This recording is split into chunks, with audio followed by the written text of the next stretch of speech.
Our next guest is Dee FitzGerald, who has written a book called Harnessing a Heritage. And it is all about his travels and his collection, things that he has been collecting. Where all did you travel anyway?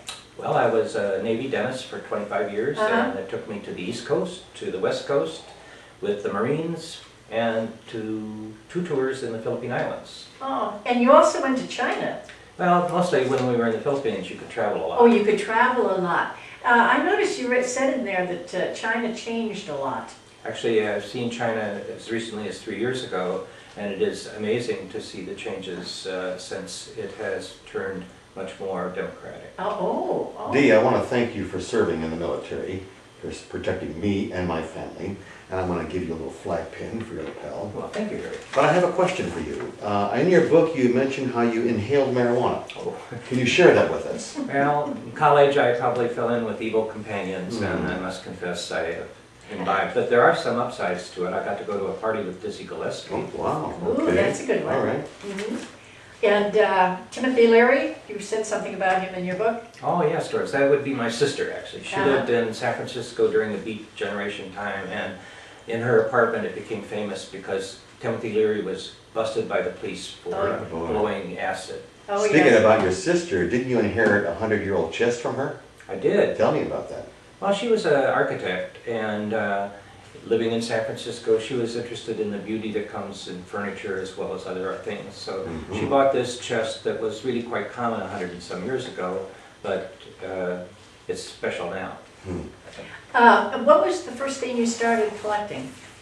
Buddhas, I think. Oh, Buddhas. I started when I was in college with collecting Buddhas, and then before I realized it, I found that I had now some 13, some of the most famous stories.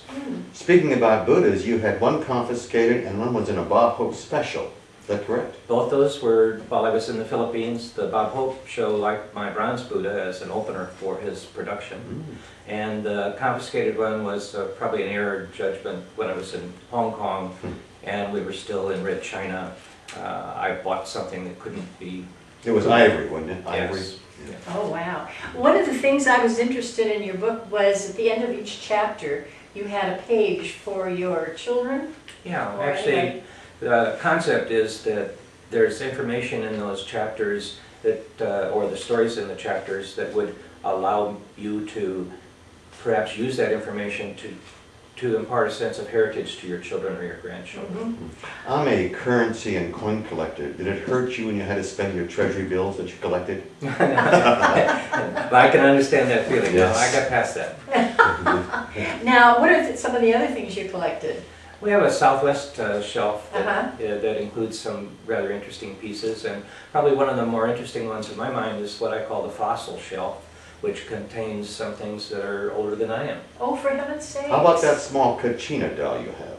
That's on the Southwest shelf, and it was a present originally for my son until I realized it cost about $100. So now it sits on my shelf. It's worth a lot more than that. Probably. What is the most valuable thing you have in your collection?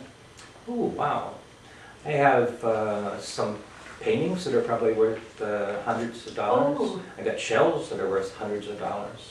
And I don't know, how do you put value on the things like that? Well, one of the things you did say when it comes to paintings was something about Grant Wood having lived next door to...